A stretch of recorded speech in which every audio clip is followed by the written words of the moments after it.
Hello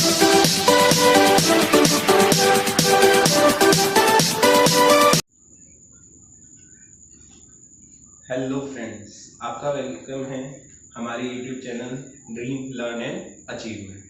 आज की हम वीडियो में समझने वाले हैं कि जो मोशन है, मोशन चैप्टर में जितने पॉसिबल ग्राफ्स हो सकते हैं, जितने सिनेरियोस पॉसिबल हैं किसी भी ग्राफ फॉर्मेशन के, वो हम आज समझेंगे कि स्ट्रेट लाइन आता है, कर्व आता है, पैरेलल आता है, जो भी आता है ग्राफ उसको अपन समझने वाले हैं।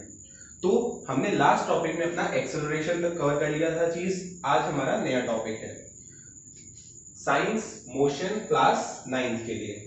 तो देखते हैं, कोई भी पार्टिकल अगर मोशन कर रहा है तो उसकी दो स्टेट्स हो सकती हैं, या तो मूविंग या रेस्ट।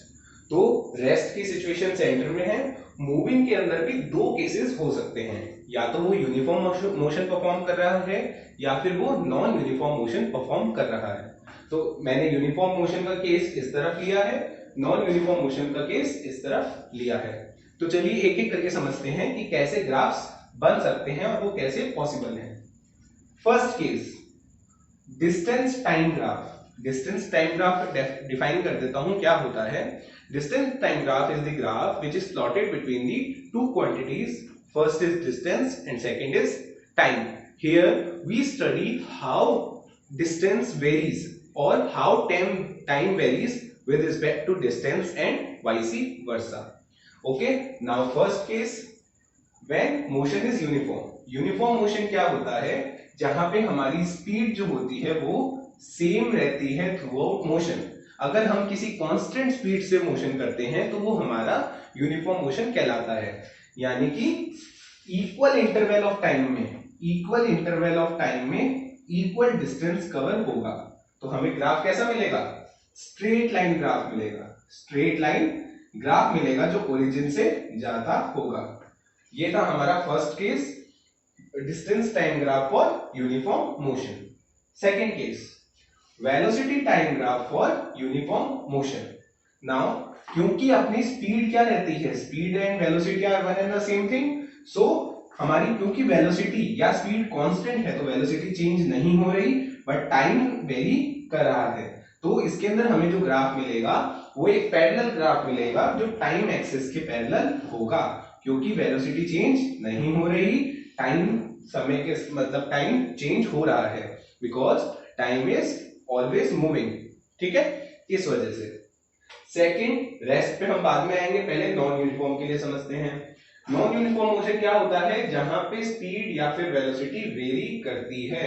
हमारे हाथ में नहीं होता कि स्पीड कैसे रहेगी, कांस्टेंट रहेगी या कैसे किस रेट से बढ़ेगी। तो जिसके अंदर स्पीड वेरी करती है वो यूनिफॉर्म मोशन नहीं कहलाता, नॉन यूनिफॉर्म मोशन के अंदर आता है। तो इसके अंदर हम unequal distance equal interval of time में कवर करते हैं। हम distance unequal interval of time में कवर करते हैं। इस तरीके का मोशन क्या कहलाता है, नॉन यूनिफॉर्म मोशन। और इसके लिए जो डिस्टेंस टाइम ग्राफ आता है वो एक कर्व आता है, कैसा भी कर्व प्लॉट हो सकता है। सेकंड केस है इसी के लिए velocity time graph. What is velocity time graph, क्योंकि इसमें वेलोसिटी वेरी करती है, कभी इंक्रीज भी हो सकती है, डिक्रीज भी हो सकती है, फिर से भी इंक्रीज हो सकती है।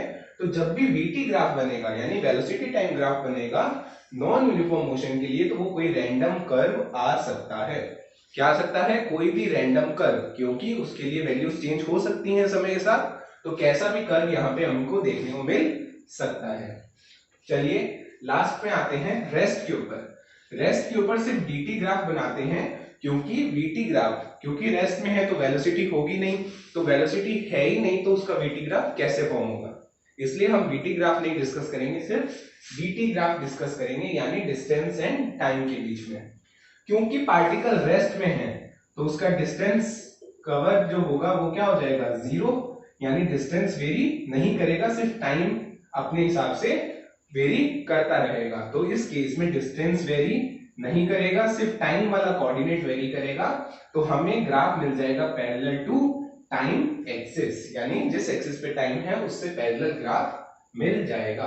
तो हमने यहाँ पे 5 केसेस डिस्कस करे, distance time graph for uniform motion, velocity time graph for uniform motion, distance time graph for non uniform motion, velocity time graph for non-uniform motion, and lastly the distance time graph for rest situation, when the particle is at rest. Hope करता हूं clear होगा। बस देखो समझने वाला part इतना ही था, बाकी आपको ये ग्राफ जब ड्रॉ करने आए तो पता होने चाहिए। क्लियर है? अब हम नेक्स्ट क्लास में लेंगे इक्वेशंस ऑफ मोशन। हमने हमारे वीडियोस के अंदर स्पीड वर्सेस वेलोसिटी कवर कर लिया, डिस्टेंस वर्सेस डिस्प्लेसमेंट कर लिया, एक्सेलरेशन कर लिया, अब ग्राफ्स भी हो चुके हैं। अब नेक्स्ट टॉपिक है जो इस चैप्टर का कोर टॉपिक है, वो है इक्वेशंस ऑफ मोशन। हम उसे नेक्स्ट क्लास में लेंगे। जब तक के लिए goodbye, thank you. If you have any doubt, please let me know in the comment section, and do subscribe our channel Dream Learn and Achieve. Thank you.